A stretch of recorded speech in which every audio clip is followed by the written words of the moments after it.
Good evening and welcome. Tonight's tale is Odin stealing the Mead of Poetry, a story involving murder, fermentation, seduction, and one very determined bird. As we settle in, here's something I'm always curious about. What small, strange thing helps you fall asleep? Share it in the comments. It's oddly comforting to hear the little habits that help others drift off. If you enjoy divine drama, ancient magic, and mildly sarcastic storytelling, consider subscribing. Let's begin. Chapter 1. A problem named Kvasir.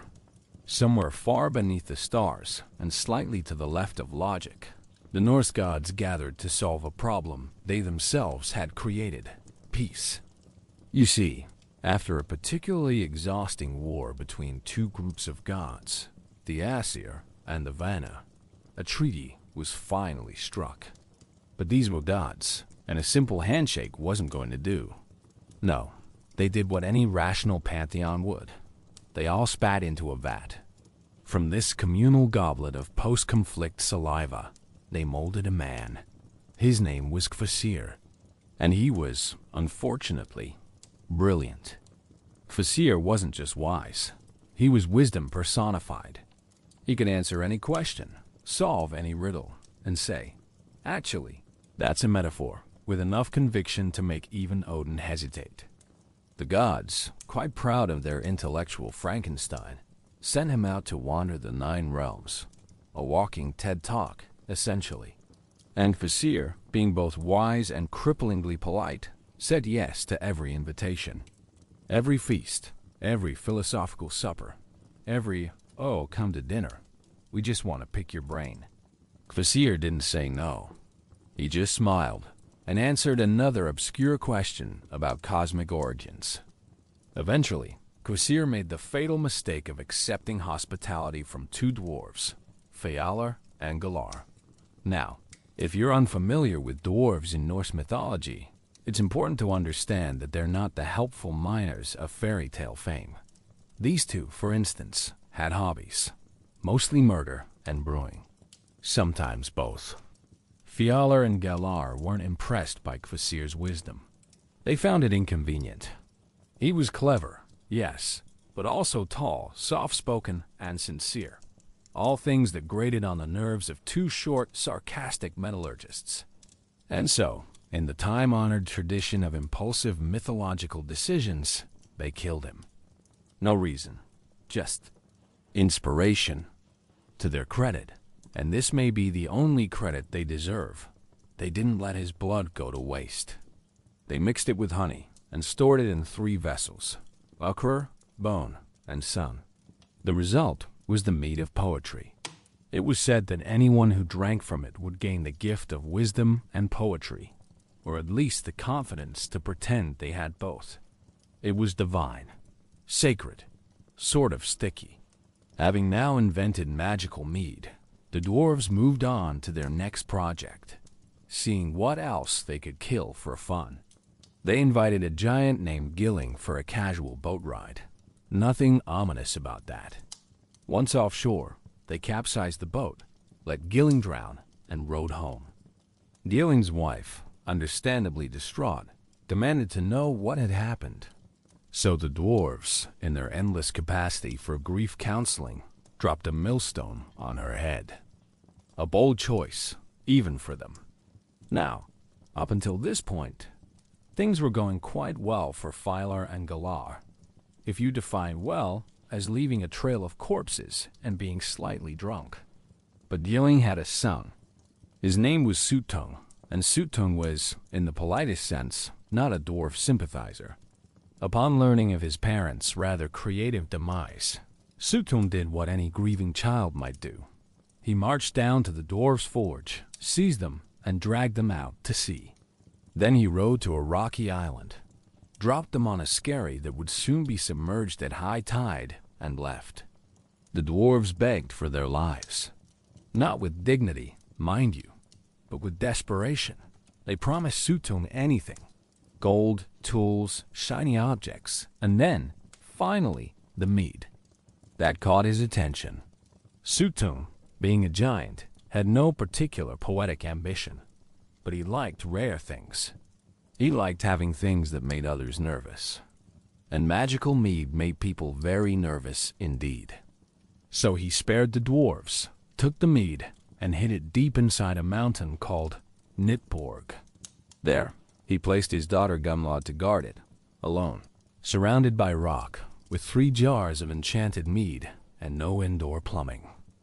And there the mead sat, humming softly with stolen wisdom, mixed from the blood of a god-made man, protected by the quiet disappointment of a woman whose father thought this was a reasonable family errand. Somewhere far above, in Asgard, a one-eyed god raised an eyebrow, because, of course, he had heard the story. And he had a plan. Chapter 2, Odin, Opportunist. By now, Odin had heard of the mead. Of course, Odin heard about everything. It was part of his whole thing. Birds, ravens, whisper networks, the occasional unsolicited dream. He had sources.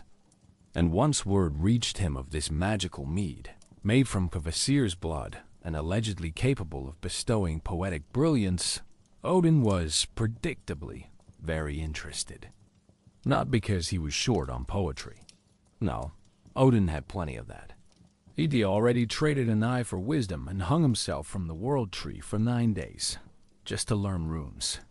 The man had a certain go big or go cryptic energy. But this was different. This was consumable wisdom, drinkable, portable, and more importantly, he didn't have it. Now, in Odin's world, not having something was essentially an invitation to steal it, or sleep next to it until it said yes. Odin wasn't so much a god of wisdom as a deeply committed information hoarder with boundary issues. So, he began to ask around. He learned that Suttang the giant, still grumpy and possibly mourning, had taken the mead and stashed it inside a mountain.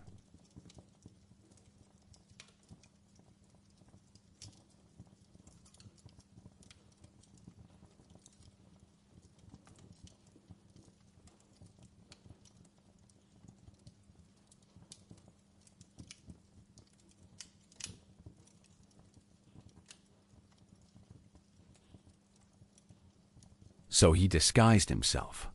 Not in the way most people disguise themselves, mind you. Odin's method involved adopting entirely new names, identities, and employment history. It wasn't so much undercover as living a new life for a while. This time, he went by Bolverk, which, charmingly, translates to worker of evil. A promising start. To get close to Suttung, Odin sought out Suttung's brother, Baugi. Baugi was a simple, hard-working giant, whose main concern was farming, not guarding mystical blood honey in the mountains. Unfortunately for Baugi, his workforce had recently died. They'd been mysteriously stabbed by each other in a confusing labor dispute, which some scholars suspect may have had Odin's fingerprints all over it. Regardless, Baugi needed help, and Bolverk was very good at showing up when someone was desperate. Odin offered to work for Baugi for the entire season, under one condition. At the end of the summer, Baugi would help him get a drink of that famously off-limits mead. Now, Baugi, who was not exactly a sharp tool in the cosmic shed, thought this sounded like a fair trade. After all, what harm could one drink do? Spoiler, quite a bit. So Odin worked. He plowed, he harvested, he stacked suspiciously even bundles of hay, all while humming verses about fate and peering into the distance like someone who knew exactly how this would end. When summer ended, Odin returned for his payment. Baugi, probably realizing that his brother Suttung had not granted permission to hand out samples of god blood magic ale, tried to wiggle out of the deal. But Odin, ever the patient saboteur, suggested they try a back entrance. Specifically, he handed Baugi a magical drill, Radi, and told him to make a hole into Nibjorg, the mountain where the mead was kept. Baugi, ever helpful and increasingly confused, drilled. When he declared the hole finished, Odin blew into it and noticed that the dust didn't come out the other end. Ah, lying. A classic brotherly trait. He gave Baugi a sharp look, made Baugi keep drilling, and once the hole was complete, he transformed into a snake, as one does, and slithered through the narrow passage, leaving Baugi behind, blinking at the entrance and probably wondering what just happened. Inside the mountain, it was cold, dark, and full of echoes, and at the center of it all, the mead. But more importantly, Gunnlod. Now, Odin could have simply explained his intentions, negotiated access, or attempted a heartfelt speech. Instead, he opted for the third most complicated option, seduction. Chapter 3. A little like seduction. Now, let's set the mood. Deep inside the heart of Nitbjorg Mountain, surrounded by echoing stone and the faint magical scent of god-blood honey, sat Gunnlod, dutiful daughter of Suttung, Mead guardian, giant, probably bored out of her mind. Her job? Sit beside 3 vats of sacred liquid day in and day out, ensuring no one stole them or heaven forbid sipped poetically without permission. It was, as you might imagine, a job with very little social life and even less ventilation. Enter Odin, who just moments ago was a snake. He quickly resumed human form. Not the one-eyed, raven-flanked version from Asgard. No, he picked something a little softer. Someone who might appeal to a lonely woman who spent the last few centuries babysitting a barrel of fermented metaphor. It worked. Now, whether Odin truly charmed Gunnlod or simply exploited her isolation is debated by mythologists. But what is clear is this: they talked, they laughed, they shared long silences with suspicious background music. And then they spent 3 nights together.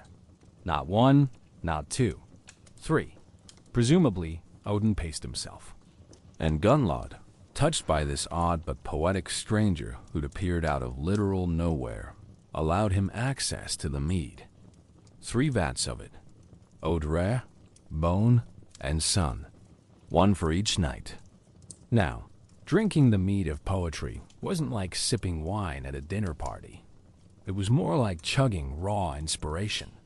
Think Shakespeare mixed with espresso and ancient secrets served in a cauldron. It didn't just make you a poet, it made you the poet. And Odin?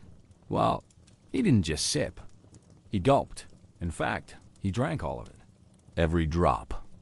Then, because nothing says, "Thank you for your hospitality," like vanishing, he turned back into an eagle and flew straight out the same hole he slithered through. Yes, Odin ghosted her. Literally. Behind him, Gunnlod stood blinking in the cavern's dim light, surrounded by 3 suddenly empty vats, trying to piece together what exactly had just happened and how much of it violated company policy. Meanwhile, outside, Odin soared skyward in eagle form, his belly full of stolen inspiration and absolutely no regrets. But nothing good ever goes smoothly for long. Not in mythology. Because someone saw him, and that someone was Suttung. Now, Suttung was not the type to shrug off betrayal.